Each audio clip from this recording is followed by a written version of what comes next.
ஓம் ஹ்ரீம் பைரவி க்லாம் ஹ்ரீம் ஸ்வாஹா. வணக்கம். நிறைய பேர் வந்து அஸ்ட்ராலஜில இருப்பாங்க. ஆனா யார் உண்மையான ஜோதிடர்? யாருன்னா எப்படி கண்டுபிடிக்கிறதுன்னா, ஃபர்ஸ்ட் வந்து நீங்க ஒரு டேட் ஆஃப் பர்த் அவருக்கு கொடுத்தா அவர் வந்து உங்களோட லக்னம் என்ன அது கண்டுபிடிக்கணும். அது எப்படின்னா உங்க பாஸ்ட் ஈவெண்ட்ஸ் அவர் சொல்லணும். 2 3 பாஸ்ட் ஈவெண்ட்ஸ்க்கு அந்த லக்னம் மேட்ச் ஆகுதா இல்லையா ஃபர்ஸ்ட் அவர் கண்டுபிடிக்கணும்.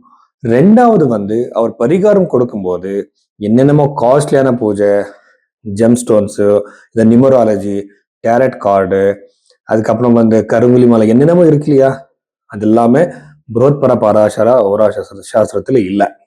அங்கே வந்து ரொம்ப சிம்பிளான ரெமெடி. இப்போ கஷ்டத்துல இருக்கிறவருக்கு எப்படி நீங்க ரெமெடி சொல்றீங்க? காஸ்ட்லியான பூஜை எல்லாமே இல்லை. ஜபம், தானம் இந்த மாதிரி தான் இருக்கு. அந்த ரெமெடி சொல்லணும். ஸோ உங்க பாய் சொல்றவரு உங்க ஃபியூச்சர் கூட அவர் சொல்லுவாங்க. இதான் சிம்பிளான லாஜிக்.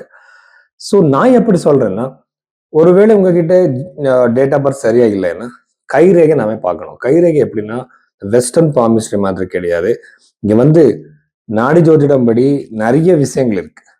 இங்க இருக்கிற ரேகைகள் வச்சு நம்ம நிறைய விஷயங்கள் சொல்லலாம். ஹாரோஸ்கோப் அளவுக்கு இல்லை, ரெண்டுமே கம்பேர் பண்றேன் நான்.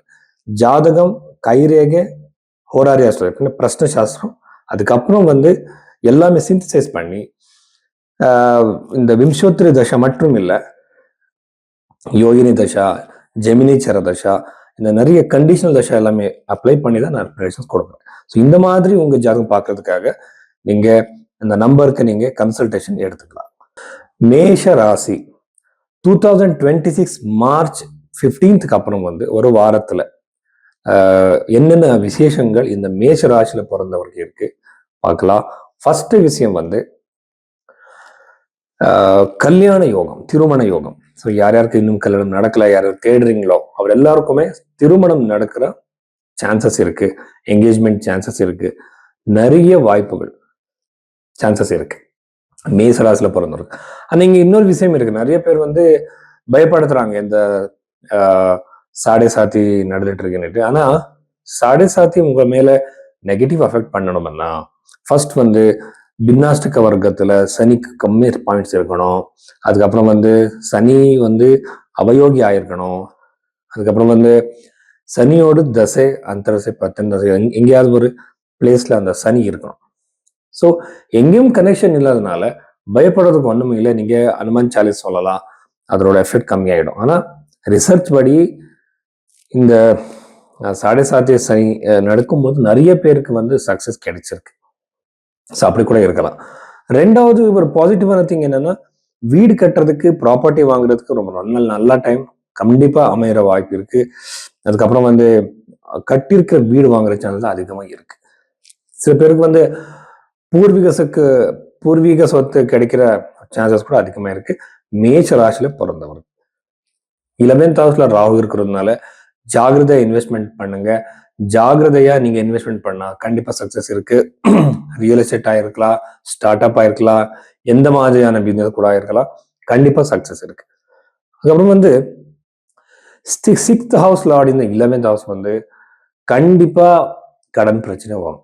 ஸோ அதுல வெளியே வர்றதுக்காக வழி கூட கிடைக்கும். ஆனா எப்படின்னா ரொம்ப ஜாகிரதையா இருக்கணும். ஃபைனான்சியல் இஷ்யூஸ் ஏறும். ஃபைனான்சியல் இஷ்யூஸ் இருக்கலாம், ஃபைனான்சியல் சம்மந்தப்பட்ட ஏதாவது பிரச்சனை நீங்க இருக்கலாம். அது வந்து அதிகமாக்குற சான்சஸ் இருக்கு. அது வந்து ஜாகிரதையா இன்வெஸ்ட்மெண்ட் பண்ணுங்க, ஜாகிரதையா இருங்க. கொஞ்சம் எக்ஸ்பெண்டிச்சர்ஸ் மேலே கொஞ்சம் கண்ட்ரோல் வச்சு இருக்கிறது தான் ரொம்ப நல்லது. பஞ்சம பாவத்தில் இருக்கிற கேத்துனால என்னன்னா சில பேருக்கு வந்து குழந்தைகள் இந்த பிரச்சனை, அவரோட பையனா இருக்கலாம், பொண்ணா இருக்கலாம், ஏதாவது ஒரு பிரச்சனை வர சான்ஸ். அப்படி பிரச்சனைன்னு பயப்படுறதுக்கு ஒண்ணும் இல்லை.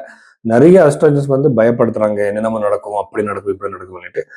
இந்த ராசி பலம்னா ஒரு ஒரு ஜென்ரலா சொல்றது. ஆனா இது வந்து ஒரு கிளாரிட்டி வரணும்னா, ஒரு கிளாரிட்டி வேணும்னா நீங்க வந்து உங்க ஜாதகமோ இங்க உங்க ஜாதகத்துல இருக்கிற தசா பீரியட் தான் நாம பார்க்கணும். இது ரொம்ப ரொம்ப இம்பார்ட்டன்ட். ஸோ இவ்வளவு விஷயங்கள் வந்து மேசராசில பிறந்தவருக்கு இருக்கு. அதுக்கப்புறம் வந்து 12th ஹவுஸ்ல இருக்கிற பிளானட்ஸ் நம்ம பார்த்தா கண்டிப்பா இது வந்து திருமண வாழ்க்கையில ஏதாவது ஒரு பிரச்சனை, டென்ஷன்ஸ் கிரியேட் ஆகிற சான்ஸ். நல்லா இருப்பாங்க, ஆனா ஏதோ ஒரு சின்ன விஷயத்துக்கு ஒரு பிரச்சனையில மாட்டிக்கலாம். டிஸ்டர்பன்சஸ் இருக்கும் மேரிட்டல் லைஃப்ல. ஸோ சரி பண்ணிக்கலாம். எப்படின்னா நம்ம கம்யூனிகேஷன் பண்ணி சரி பண்ணிக்கலாம். ஆனா நிறைய பேருக்கு வந்து அந்த கம்யூனிகேஷன் நல்லா இருக்காது. ஸோ கம்யூனிகேஷன்ல கொஞ்சம் சில மாற்றங்கள் நீங்க பண்ணிக்கணும்.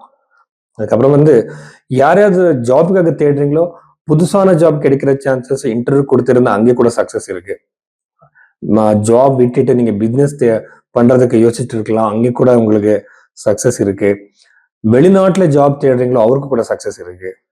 ஸோ பிஸ்னஸ் பண்றவருக்கு வந்து food related business, vegetables, fruits, இந்த இந்த பெவரேஜஸ் எந்த மாதிரி பிஸ்னஸ் பண்ணியிருந்தாலும் சரி அவருக்கு கூட நல்ல லாபம் சக்சஸ் இருக்கு.